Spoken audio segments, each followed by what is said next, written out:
Now, something that I really want to talk to the parents of creatives about, because this is just such a problem. Almost the only way that your child is going to be able to make money as an illustrator, capital I, as a job title, if she does end up wanting to do that because it meets her needs, which is something you have to figure out first. She's not going to make money in a W-2 job.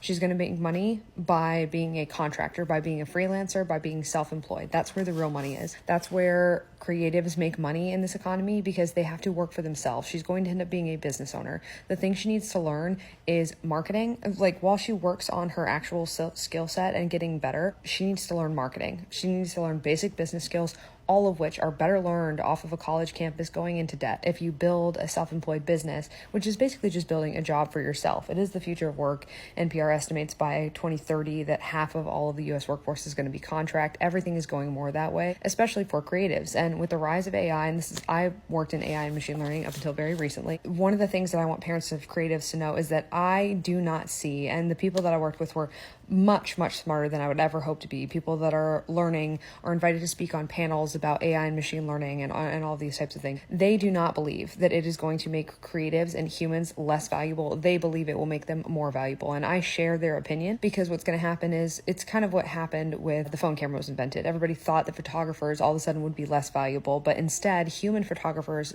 suddenly became much more valuable because their human skill set became more useful. And the baseline for photography was everyone could take photos, and now people want better photos, and so they go to human beings to take them. And the same thing is true with AI art. Like, everything is going to be AI art now, so human art, I believe, is actually going to be more widespread and more valuable. So if she wants to be an illustrator, she needs to illustrate.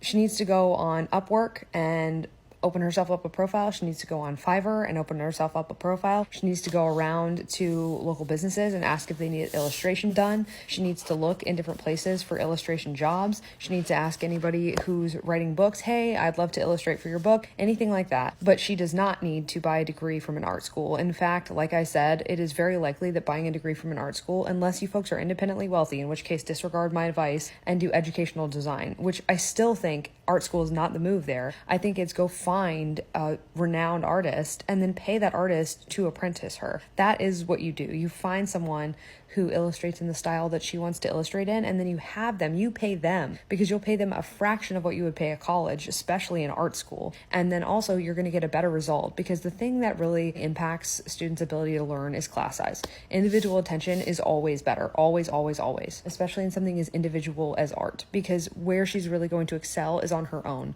An art scholar, an art creative is made alone. She's going to have to work on her illustration. She needs a portfolio. She does not need a paper from a college. She can do it the degree-free way.